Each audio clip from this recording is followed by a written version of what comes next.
Meus cumprimentos e a satisfação de falar sobre uma personalidade importantíssima do pensamento, da história, da literatura, da defesa do petróleo, um bom brasileiro, Monteiro Lobato. José Bento Renato Monteiro Lobato. 5 nomes: José Bento Renato Monteiro Lobato. Nasceu em Taubaté em 18 de abril de 1882. Escritor, ensaísta, tradutor, editor, ativista, diretor e produtor. Formado em Direito, atuou como promotor público até se tornar fazendeiro, quando recebeu uma herança deixada pelo avô. Lobato se engajou na luta em prol da exploração de ferro e petróleo, como forma de acelerar o desenvolvimento nacional. Um bom brasileiro. Em função dessa postura, foi preso e perseguido pelo governo Vargas, o governo de Getúlio Dornelles Vargas. Monteiro Lobato, autor de contos, artigos, críticas, crônicas, prefácios, cartas, livros sobre a importância do ferro, 1931, e do petróleo, com o livro Escândalo do Petróleo, em 1936. Bastante conhecido entre as crianças, pois se dedicou a um estilo de escrita com linguagem simples, onde realidade e fantasia estão lado a lado. Pode-se dizer que ele foi o precursor da literatura infantil no Brasil.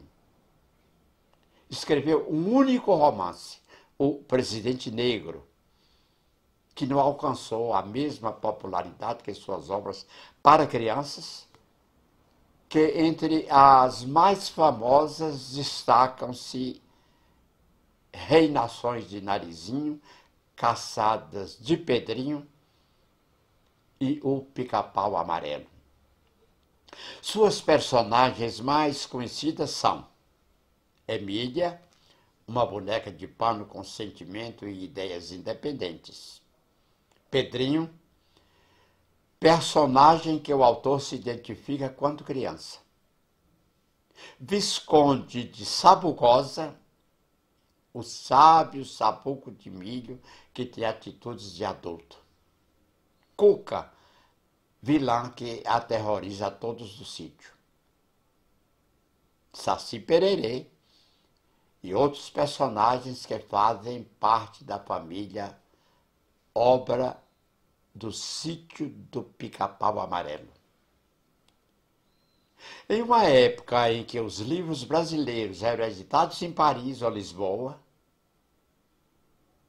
Monteiro Lobato tornou-se também editor, passando a editar, publicar livros também no Brasil. Com isso, ele implantou uma série de renovações nos livros didáticos e infantis. Outras obras infantis, como A Menina do Nariz Arrebitado, O Saci, Fábulas do Marquês de Rabicó, Aventuras do Príncipe, Noivado de Narizinho, O Pó de Pirlim-Pim-Pim, Emília no País da Gramática, Memórias de Emília, O Poço do Visconde e A Chave do Tamanho. A Barca de Gleire.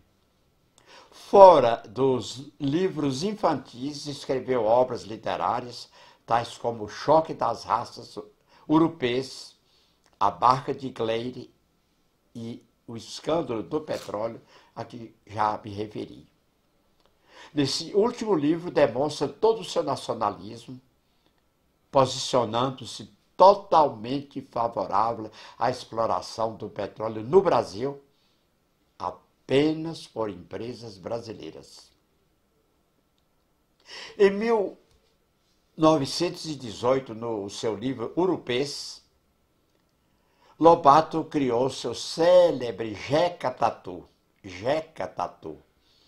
que se tornou um símbolo do caipira brasileiro e do atraso das regiões remotas. A revista no Brasil. De personalidade muito dinâmica, Lobato se mudou para São Paulo e fundou a Revista do Brasil, seguida de uma editora, a Monteiro Lobato e Companhia, primeira editora nacional, primeira editora no Brasil. Muito crítico e rebelde, entrou e saiu de prisões várias vezes, chegando a ser exilado. A partir de uma pesquisa de opinião que promoveu no jornal Estado de São Paulo sobre a figura do Saci, lançou seu primeiro livro, O Saci Pererê.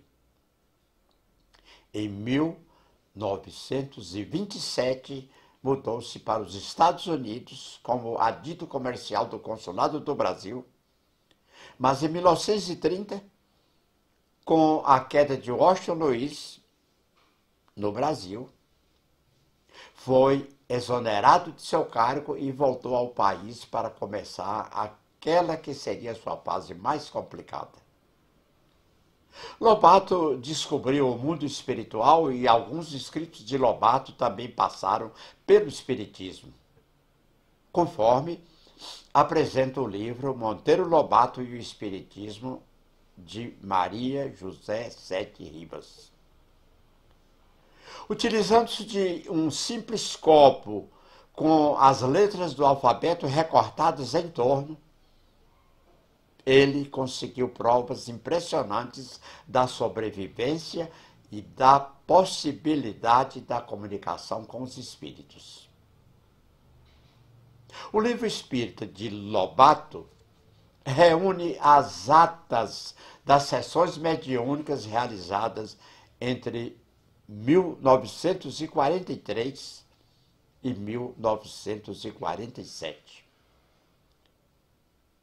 Por curiosidade, eu vou contar a história de Lobato com seu amigo em São Paulo. O amigo tinha um sítio que estava louco para vender. Já há muito tempo tentava passar o sítio para frente e não conseguia comprador. Encontrando com Lobato na rua, pediu a ele se seria possível ele redigir um anúncio para que ele conseguisse vender o sítio. Lobato fez o anúncio dizendo que era um sítio maravilhoso, cercado de árvores frutíferas, um pomar realmente muito bonito, tendo próximo um riacho em que podia ouvir o barulho das águas durante a noite. As árvores produziam sombras que dava realmente uma situação especial à casa, que era cercada de varandas. Um luxo de vida, porque tudo era bonito na sede daquele sítio. A visão dos animais nos pastos, a visão das montanhas à distância. Era realmente um sítio que merecia ser comprado. Publicado o anúncio ou não, possivelmente não publicado, 15 dias depois ele se encontra com o amigo e, curioso, pergunta: vendeu o sítio? Ele dizia: meu caro amigo, vender como? É o sítio mais bonito que eu já ouvi falar e que eu conheço. Maravilhoso. Vender? Jamais. Eu compraria outro se achasse igual. Então é assim a beleza do texto, das figuras literárias, da impressão de uso da língua portuguesa que tinha Monteiro Lobato. Um escritor realmente bom de sempre ser lido, não só por crianças, que eram seus leitores mais comuns, mas por todas as pessoas. Então, terminando, eu digo que Monteiro Lobato faleceu em São Paulo em 4 de julho de 1948. Grande Monteiro Lobato.